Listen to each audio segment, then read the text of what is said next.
السلام عليكم ورحمة الله وبركاته. أعوذ بالله السميع العليم من الشيطان الرجيم. بسم الله الرحمن الرحيم. الحمد لله رب العالمين ولا عدوان إلا على الظالمين والعاقبة للمتقين. اللهم صل وسلم وبارك على عبدك ورسولك محمد صلى الله عليه وسلم وعلى آله وصحبه وسلم تسليما كثيرا. SubhanAllah, there are many amazing people that are in this room, and everyone, of course. May Allah subhanahu wa ta'ala bless our leaders, our mashayikh, our teachers, and people that are far more worthy than I am to speak on just about any subject related to Islam. So I have brief comments, inshallah ta'ala, about the evening, or still the afternoon. It's the evening on my biological clock, that we stand here today to really reflect on what it means to be on the shoulders of giants. And in the short time that I have, I actually want us to develop, just very briefly, a methodology for how we interact for past, present, and future. If you look at the way the Quran tells us to interact with the past, we are to learn from the past as a community. So for example, all of the injunctions about Bani Israel, Allah Azza wa Jal mentions both the downfalls in Bani Israel as well as some of the positive things that we can learn from some of the righteous persons in Bani Israel. And Allah subhanahu wa ta'ala also really references the past to let us know that the circumstances that we face, though they may be unique, they are not unprecedented in terms of their severity. And that's something very profound, that many people look to the past with this lens of, glory and idealizing the past, and maybe one day we can get there, and as a means of diminishing any present effort because it doesn't live up to this glorious past that we have. So anything that's being done right now is weak. This person is not truly representative, and this community effort, it's not really there because we have to get to this place, and we're so far away from that place. And so we glorify the actions of the past as an excuse for our inaction in the present. And it's really interesting because the Prophet ﷺ did quite the opposite. The Prophet ﷺ, he interacted with the past. He looked at his brothers and sisters that came in the past, the previous nations and the previous prophets. The Prophet ﷺ had a group of people that he could directly identify with in the prophets of Allah, because they are like half-brothers. And the Messenger ﷺ, with all the difficulty that he faced, for example, being the most tested prophet, looked back at Musa alayhi salam and said, "Rahim Allahu akhi Musa, laqad udhiya bi akthari min hadha fasabar." May Allah have mercy on my brother Musa alayhi salam. He was tested with far greater than this, but he was patient. So the Prophet ﷺ, looking at the situation of Musa alayhi salam, not as a means of justifying any inaction on his part, sallallahu alaihi wasallam, or giving him an excuse or a pretext to say that I can't do anything more because, look, Musa alayhi salam, he could have compared the ummah of Muhammad sallallahu alaihi wasallam when he saw something that maybe he wouldn't have liked. He could have said, you guys are being just like Bani Israel, therefore I'm going to be like Musa alayhi salam, particularly like in retreat from you guys, and I'm going to. But the Prophet ﷺ focused on the quality of sabr, that quality of patience that Musa ﷺ had in a period of great difficulty, particularly difficulty that was being inflicted upon him by his own people, the very same people that he was trying to serve ﷺ. And that's something that's very profound, because many times Allah subhanahu wa ta'ala will test you in your sincerity with the people that you may have initially been trying to serve sincerely. And we often forget that if you serve people for the sake of Allah subhanahu wa ta'ala, do khidmah to the people for the sake of Allah subhanahu wa ta'ala, you don't just give them your time and your effort and your sweat and your tears, you also give them your ego. The Prophet ﷺ said, الَّذِي يُخَالِطُ النَّاسِ وَيَصْبِرُ عَلَىٰ أَذَاهُمْ خَيْرٌ مِنَ الَّذِي لَا يُخَالِطُ النَّاسِ وَلَا يَصْبِرُ عَلَىٰ أَذَاهُمْ. The one who mixes with the people and tolerates the harm that comes from dealing with people is better than the one who isolates himself from the people and does not tolerate the natural inconveniences and harm that comes with the people. I'm trying to do something good for you, and the same people that I'm trying to do good for are the same people that hurt me. No one experienced that like the Prophet ﷺ. So all of us in our situation, we get involved with an effort. We try to do some sort of good, whether it's in the capacity of a masjid or an MSA or anything. And as we're trying to do that good, the same people that we're trying to help give us a headache, and we say, forget this community. You're not dealing with the people as harsh as some of the people that dealt with in the past, nor are you living up to the fullness of the quality that you're praising in the righteous people that we remember from the past. So on both levels, the metrics still give us something to aspire to on one end in terms of the fullest of sabr, for example, of patience, because that is a constant. A constant. Patience manifests itself in so many different ways. And subhanAllah, I want to focus on this for a moment. There were times in the past where great people persevered and persisted. And the reason why we benefit from their legacy is not because of the uniqueness of their talents, but usually because of their perseverance. There are many people in the past who could have done so much more for us as the future generations, could have been some of those shoulders, and had the talent and the capacity to do so, but maybe at some point broke. Whereas there are others that at some point probably faced a difficult point in their lives and had to make a decision, a crucial decision, whether to persevere or not, and they chose perseverance, and because they persevered, we benefited from their legacy. There might have been people that lived alongside of them. Obviously, we're not talking about the Anbiya anymore. We're just talking about great people in history. There might have been people that were contemporaries, that were more eloquent than them, that were more talented than them, that were stronger than them, that were more capable in some ways than them. But the defining factor was persistence.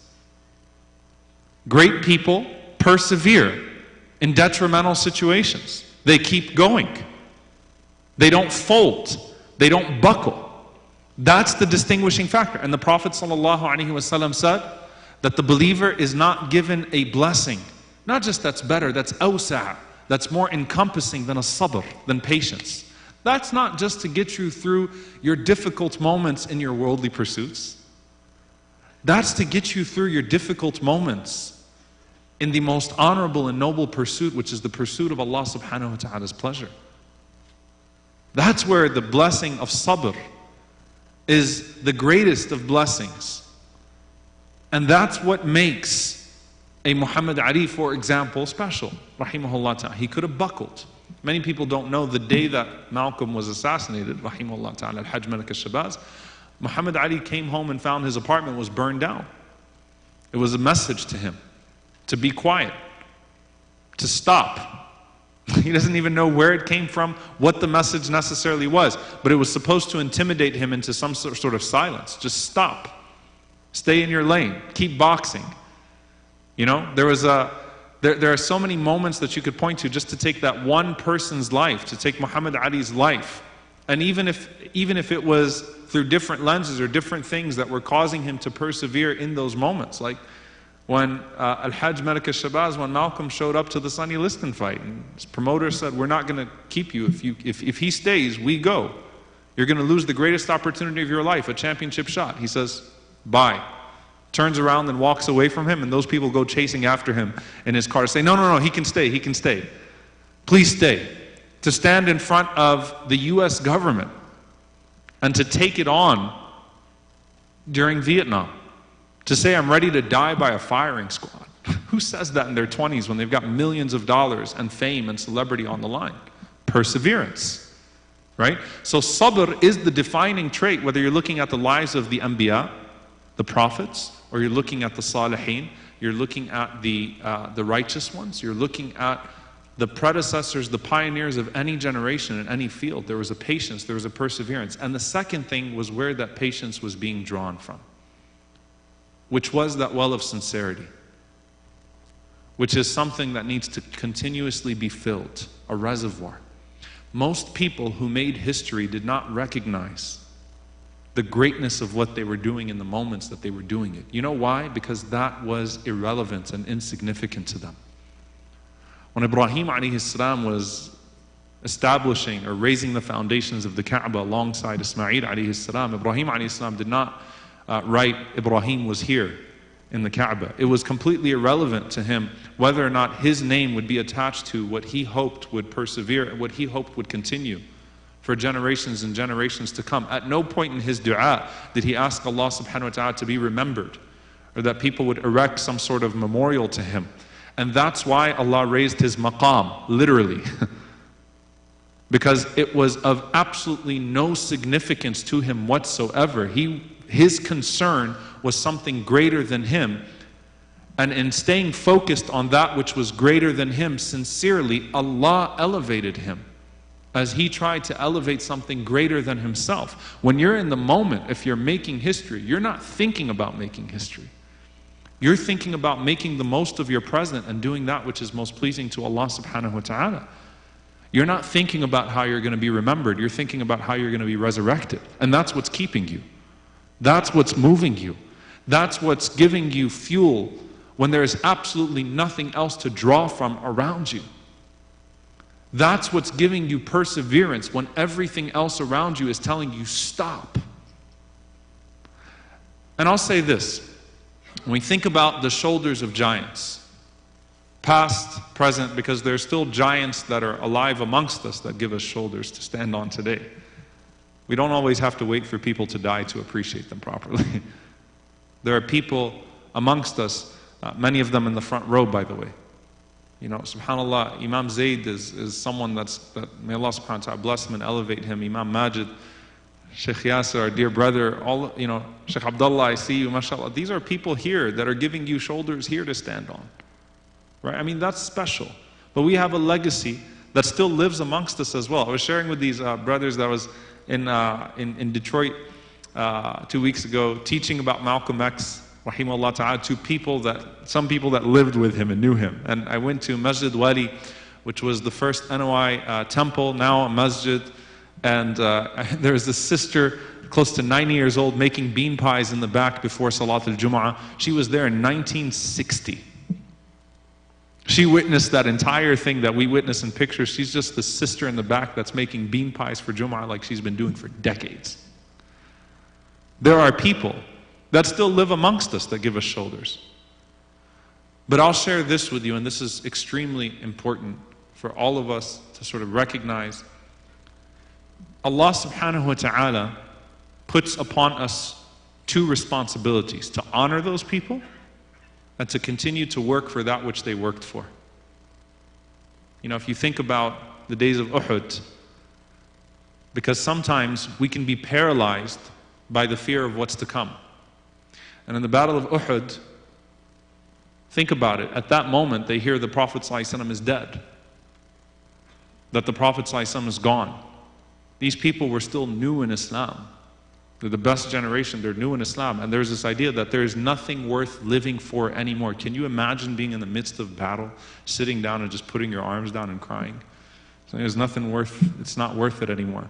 And there were a few Sahaba that said, if it is true that the Prophet ﷺ was killed, then die for what the Prophet ﷺ died for. Live for what he lived for. Die for what he died for. Persevere the way that they persevered. You have to be willing to be a part of that and to continue that. But in the moment, dear brothers and sisters, and this is part of our recalibrating, constant recalibration, you don't know what you're a part of right now. You don't know the potential that's in front of you. You don't know. And a lot of times we think greatness, we think statues and plaques and history books and things of that sort, and people that are, you know, out there on the stage and stuff like that. And you're not thinking about those awliya of Allah subhanahu wa ta'ala, those hidden ones, beloved ones of Allah subhanahu wa ta'ala, whose legacy in Jannah would be that they helped a homeless person in Oakland, California. You don't know who these people are. And so focusing on greatness in the sight of Allah subhanahu wa ta'ala and continuing the legacy that's been given to us and honoring those shoulders by standing, not just standing on those shoulders, but making sure that you do so with honoring and recognizing those shoulders and continuing their legacy by giving shoulders to those that will come after you as well. That's a special calling that we have. Alhamdulillah, Allah has given us an opportunity to be a part of something like this. And I was thinking about this the other day, and I'll conclude with this. SubhanAllah, I was thinking about our brothers and sisters in different parts of the world that literally now are in concentration camps and being forced to eat pork, the Uyghurs, being forced to eat pork and drink alcohol in re-education camps. People that cannot go to a masjid. People that cannot go to a masjid because the intelligence agencies of that country would follow them. People that are suffering like the Rohingya, the ethnic cleansing, people in Palestine and Syria, different parts of the world that are suffering in immeasurable ways because they're Muslim. People that are paralyzed by fear in countries that don't allow them to speak out against the corruption that's so prominent and manifest around them. And I thought to myself, what's stopping us? Can you think about all, you have the ability to live the fullness of your Islam. You can speak, you can do, you can be a part of this. That's a ni'mah that Allah subhanahu wa ta'ala will ask us about. And there are people that have done that work and that continue to do that work. One of those people is our beloved Imam Siraj Wahaj. When I think legacy of Imam Siraj, when he was on the streets in New York, shutting down crack houses, cleaning up people off the street, his khutbahs being recorded on cassette tapes that were part of my own formation. Some of the most important lectures in my life were those cassette tapes. And if you don't know what a cassette tape is, please ask your parents when you get home. Those cassettes of Imam Siraj's khutbahs. When Imam Siraj is in the streets, shutting down those crack houses, cleaning people up, turning this place upside down in a good way, I don't think he knew the impact that he was having in those moments. But all of us are his students. I say that without hesitation. His students, not necessarily in his khutbahs or in doing the exact work that he did, but we all learned something from his intense passion, sincerity, and love for the people. He wasn't driven by any vanity or social media, didn't exist at the time, or any type of recognition. It was an intense love for Allah subhanahu wa ta'ala and love for the people. That's greatness in action. We have to honor that legacy and continue it bi'idhnillahi ta'ala by paying attention to the two common factors. Our circumstances will be different. Every year in fact, you're living in the same country and your circumstances are so different. You can be in the same city and your circumstances are so different. But the ni'mah of patience and the well of sincerity have to be the constants in not just making any type of meaningful history, but honoring properly the history that came before you. We ask Allah subhanahu wa ta'ala to bless our predecessors in khair, our predecessors in good, and to allow us to be a continuation of that good, and to allow us to be the inheritors of the greatness of the past and those that inspire the greatness in the future, and not lose ourselves in the present. Allahumma ameen wa sallallahu wa sallam ala nabiyyina Muhammad wa ala alihi wa sahbihi wa sallam tasliman kathira. Jazakumullahu khairan wa assalamu alaikum wa rahmatullahi wa barakatuh.